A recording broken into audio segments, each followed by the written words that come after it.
the beginning was the Word, and the Word was with God, and the Word was God.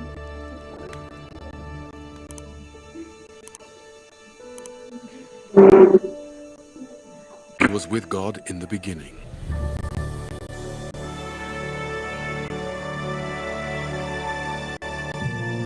Through him all things were made.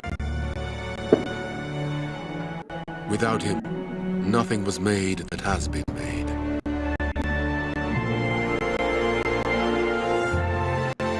In him was life.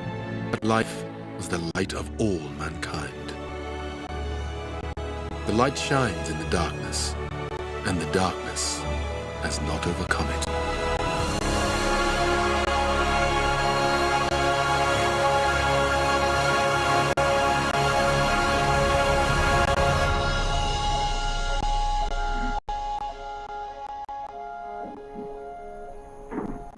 There was a man sent from God whose name was John. He came as a witness to testify concerning that light, so that through him all might believe. He was not the light. He came only as a witness to the light. The light that gives light to everyone was coming into the world.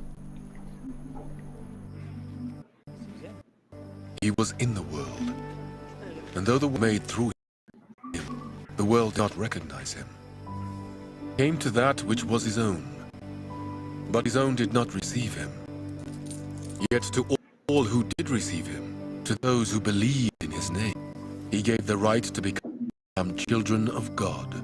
Children born not of natural descent, nor of human decision, nor of a husband's will, born of God. The Word became flesh and made his dwelling among us. We have seen his glory, the glory of the one and only Son, who came from the full of grace and truth. John testified concerning him, cried out, saying, "This is the one I spoke about when I said, he who comes after me has surpassed me, because he was before me." Out of his fullness we have all received grace in place of grace already given. All was given through Moses.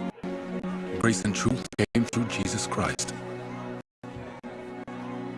No one has ever seen God, but the one and only Son, who is himself God and in the closest relationship with the Father, has made him known.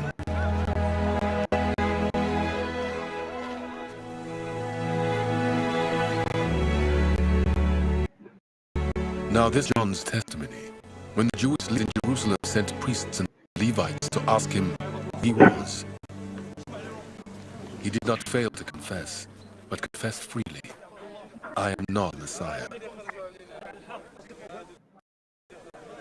Then who are you? Are you Elijah? He said, "I am not." "Are you the prophet?" He answered, "No."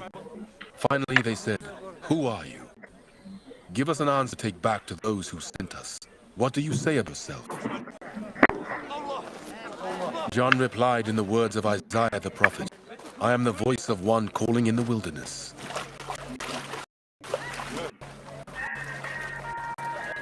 Make straight the way for the Lord."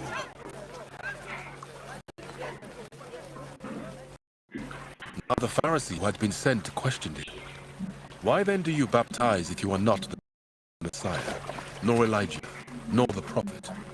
"I baptize with water," John replied, "but among you stands one you do not know. He is the one who comes after me, sandals I am not worthy to untie." This all happened at Bethany, on the side of the Jordan, where John was baptizing.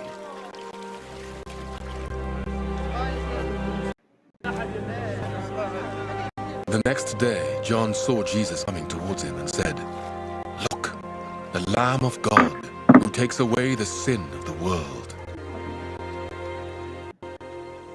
This is the one I meant when I said, 'A man who comes after me has surpassed me, because he was before me.' I myself didn't know him, but the reason I came baptizing with water was that it might be revealed to Israel. John gave this testimony. I saw the Spirit come down from heaven as a dove and remain on him, and I myself did not know him. But one who sent me to baptize with water told me, the man on whom you see the Spirit come down and remain is the one who will baptize with the Holy Spirit.